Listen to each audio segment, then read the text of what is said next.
Britain कभी भी सीधी चाल नहीं चलता है और जो फैसले ब्रिटेन द्वारा लिए जाते हैं उसके सिर होते हैं ना ही पैर।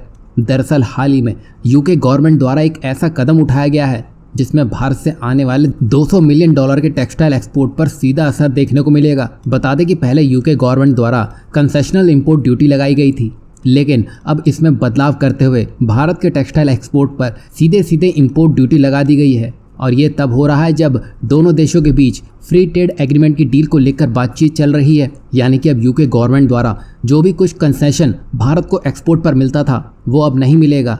लेकिन यहाँ ध्यान देने वाली बात यह है कि बांग्लादेश, श्रीलंका और पाकिस्तान को ये कंसेशन मिलता रहेगा। जहाँ एक तरफ UK government free trade agreement की तरफ बढ़ने को तैयार है, वहीं वो दूसरी तरफ भारत के मार्केट एक्सेस को ही सीमित दायरे में लाने के काम में लग चुकी है। जहां यूके टेक्सटाइल को लेकर पेच कसने में लगा है, वहीं दूसरी ओर यूके एक बड़ा निवेश लेकर भारत में दस्तक दे चुका है, जिसमें अब ब्रिटेन की एक कंपनी भारत में निवेश को लेकर प्लानिंग बना रही है। इस कंपनी का प्लान भारत में 30,000 करोड़ रुपए का निवेश करने का है। बता दें कि ब्रिटेन स्थित एसराम एंड एमराम टेक्नोलॉजीज और उसकी भारतीय unit project India private limited ने उड़ीसा में सेमीकंडक्टर प्लांट स्थापित करने के लिए 26 मार्च को राज्य सरकार के साथ एक सहमति पत्र यानी कि एमओयू पर हस्ताक्षर कर दिए थे। कंपनी भारत में एक सेमीकंडक्टर प्लांट लगाने की तैयारी कर रही है।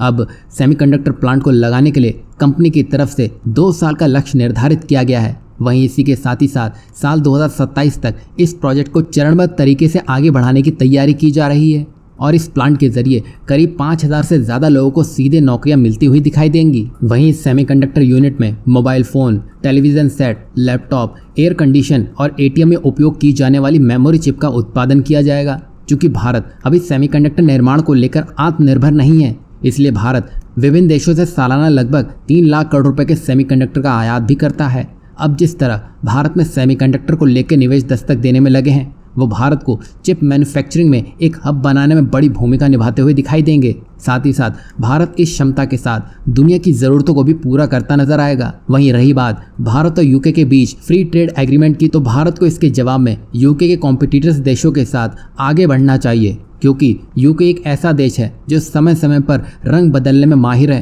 क्योंकि यूके की विचारधारा में एक ऐसा दिमाग लग चुका है जिसका ठीक हो पाना तो लगभग नामुमकिन सा ही है। अब भारत को भी इस निवेश को लेकर खुश नहीं होना चाहिए, बल्कि सतर्क होने की ज़रूरत है। क्योंकि ब्रिटेन को हम पहले से ही देखते आ रहे हैं, वो हर बार अपना फ़ायदा चमकाने की फिराक में ही रहता है।